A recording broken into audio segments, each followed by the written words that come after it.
Oi, pessoal, tudo bem? Vicente aqui da TV26 da Medicina. Eu vou apresentar hoje a nossa penúltima aula, nos encaminhando então para os estabilizadores de humor, ok?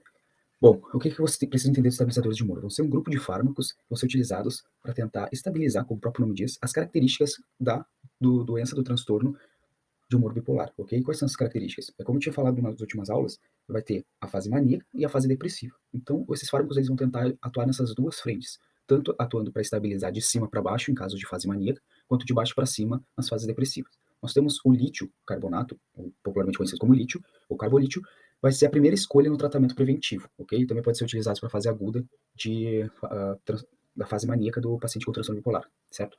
Nós também vamos ter os anticonvulsivantes, que principalmente vai ser a carbamazepina e o valproato, que vão atuar nessa fase de hiperatividade neural, que é comum da mania, e os antipsicóticos atípicos, com ações em receptores de serotonina e predomínio de ações na fase neural maníaca também, ok?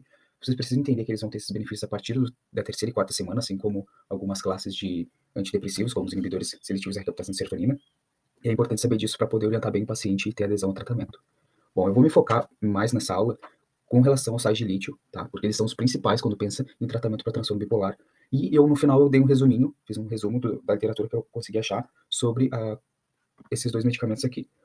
A carbamazepina e o valproato, que vão ser os anticonvulsivantes, ok? Mas vocês precisam se ater mais no sais de lítio. O que vocês precisam entender, primeiramente? Eles vão ser íons quimicamente semelhantes a outros íons, como eu coloco como exemplo, o magnésio. Além disso, eles vão ser altamente tóxicos e vão ter uns índices terapêuticos muito baixos. Isso é importante entender porque pessoas em fase maníaca ou em fase depressiva, elas podem até mesmo utilizar esses medicamentos para cometer suicídio. Então é importante a gente ter noção disso, até para não administrar uma dose errada, né? Pensando já lá na clínica. Outra informação é que, apesar de ter sido utilizado há mais de 50 anos, eles não se conhece muito bem o mecanismo de ação deles. Então, o que eu vou apresentar para vocês aqui são algumas hipóteses, certo? Os efeitos indesejáveis principais, ganho de peso, polidipsia e poliúria. Tá? E o ganho de peso pode estar até mesmo associado ao aumento de apetite, que é comum também, outro efeito indesejável. Farmacocinética, brevemente, via oral, absorção principal e meia-vida de 18 a 24 horas. Coloquei mais algumas informações extras para vocês, se tiverem curiosidade. E as indicações episódio de mania aguda, episódio de transtorno de humor depressivo maior, transtorno bipolar associado a não antidepressivo, né? Associado ou não a antidepressivos. Sempre lembrando que antidepressivo para bipolar pode dar o efeito rebote. A gente vai pontuar isso mais para frente. Pode ser utilizados ainda para profilaxia, quando são utilizados em uso crônico, ok? Aqui algumas hipóteses para vocês entenderem. Lembra que eu falei que ele vai ter essa semelhança química com outros íons? Isso é importante porque ele vai ter justamente essa ação de íon de substituição. Dentro da célula ele vai se acumular, atuando como substituidor de outros íons, como sódio, potássio, cálcio, magnésio. Isso vai alterar a eletroquímica do neurônio, promovendo assim a redução dos potenciais de ação e, por sua vez, a redução da liberação de vesículas com neurotransmissores, como reduzindo, né, em resumo, a liberação dos neurotransmissores. Isso aumenta os níveis de serotonina e diminuiria os níveis de noradrenalina. Tá? Bom, ainda outra hipótese é que ele inibiria as enzimas de adenilciclase e inositol 1-fosfatase, promovendo, por conseguinte, a redução da neurotransmissão noradrenérgica. Sempre lembrando da teoria das monaminas e dessa funcionalidade de aumento de concentração na fenda sináptica ou diminuição de concentração na fenda sináptica vai alterar e modular esse humor. Ou seja, ele pode atuar nessas duas frentes, tanto na manutenção e estabilização de cima para baixo, reduzindo os eventos maníacos, quanto na manutenção e estabilização de baixo para cima, reduzindo os efeitos depressivos, tentando deixar na linha basal. Ainda outra teoria, e aqui eu vou me ater mais nessa, eu trouxe esse resumo para vocês lerem com mais calma, depois eu vou mandar os slides, mas eu queria explicar isso para vocês com um vídeo. O único empecilho é que o vídeo não rodou no Canvas, então eu tentei tirar prints para deixar o mais didático possível para vocês entenderem, certo? Bom, aqui uma legenda, a proteína G vai ser representada como G, PLC é a fosfolipase C, o PIP2 vai ser um fosfolipídio presente na membrana plasmática, o DAG vai ser o diaglicerol, IP3-inositosol 3-fosfato e AKT-ase vai ser o inositol monofosfatase, tá? Para vocês entenderem nesse início. Depois eu vou mostrar outras sequências. Nós vamos ter a proteína G, tá? Isso vai ser basicamente a representação do sistema de segundo mensageiro. Ela é iniciada pela ligação da proteína G, que vai ser acoplada ou ligada a outros receptores, que vão ativar a fosfolipase C, que vai ser a PLC, a qual, por sua vez, vai hidrolisar o fosfatidil inositol por fosfato, vai ser o PIP2, a proteína G ligada a outros receptores, ela vai hidrolisar o PIP2, então, o qual vai produzir esses dois outros representantes, tá? Não sei se dá para ver, mas acredito que com o zoom dá para ver melhor. Vai ser o DAG e o IP3. O que a gente precisa entender? O diaglicerol, que vai ser o DAG, e o IP3, eles vão estar diretamente associados à funcionalidade da célula e à própria neuroproteção da célula. Tá? Mas antes disso, eu quero que vocês entendam que o IP3 ele vai ser posteriormente, tá? Vocês vejam que o IP2 ele se divide em TAG e IP3. O IP3 ele vai ser responsável por ativar, ela vai ser convertida, né, em IP2 e depois IP3, vai ser fosforilado.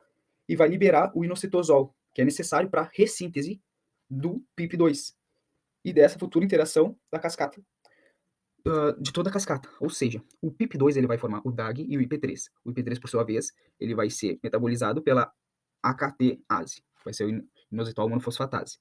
A partir dessa metabolização, vai ocorrer a formação do inositol. O inositol, como representa a célula, vai reativar o PIP2 como um reforço positivo para continuar produzindo DAG e IP3, certo? No momento em que o lítio entra em ação, ele vai atuar na AKTase, inibindo a AKTase, como representa a quinta imagem ali do meio.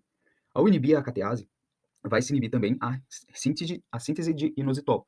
Não tendo inositol, não tem esse reforço positivo para o PIP2. Não tendo esse reforço positivo, acaba que toda a cascata, a partir do PLC, não vai ser sintetizado. Ou seja, não vai ter o inositol para complementar a síntese do PIP2 a partir do PLC, que vai ser a fosfolipase C, e, por consequência, não se produz DAG nem IP3 como se produzia antes, tá? Essa imagem aqui que mostra a mania ali e o PKC, eu acabei esquecendo de excluir, tá? Mas ela vai se apresentar no próximo slide para vocês entenderem. Por que é importante, na atuação de estabilizador de humor, ter essa regulação do DAG e do IP3? Bom, com relação ao DAG, a gente vai ver que o DAG ele vai ser responsável por ativar a PKC, certo? Que vai ser a proteína sequinase. Ao ativar a proteína sequinase, alguns estudos apresentaram que a proteína sequinase ela está diretamente associada a fases de mania.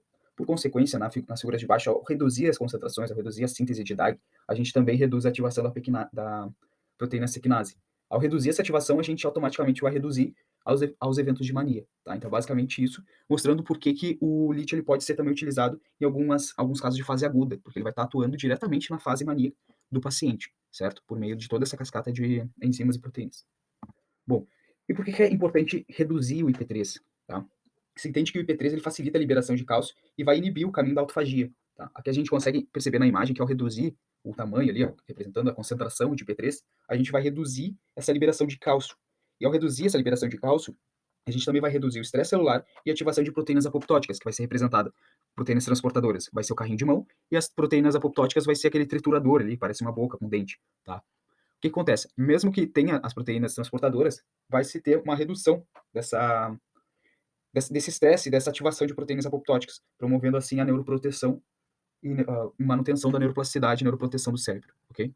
Aqui eu trago outros resumos retirados da internet para que vocês possam ter uma noção geral, assim, uma visão diferente do que eu apresentei aqui. Trago ainda uma série de 3 vídeos, incluindo o vídeo que eu tirei as imagens, certo? É um vídeo curtinho de 2, 3 minutos, ele está em inglês, mas só para vocês terem uma noção dinâmica, assim, de como vai funcionar. Toda aquela cascata de produção, reforço positivo, ao bloquear a enzima, a gente bloqueia esse reforço positivo e reduz o DAG e o IP3. Reduzindo o DAG e o IP3, a gente vai atuar tanto o DAG lá na PKC, reduzindo as fases de mania, quanto no IP3, reduzindo a liberação de cálcio, estresse celular e neuroproteção, aumentando a neuroproteção.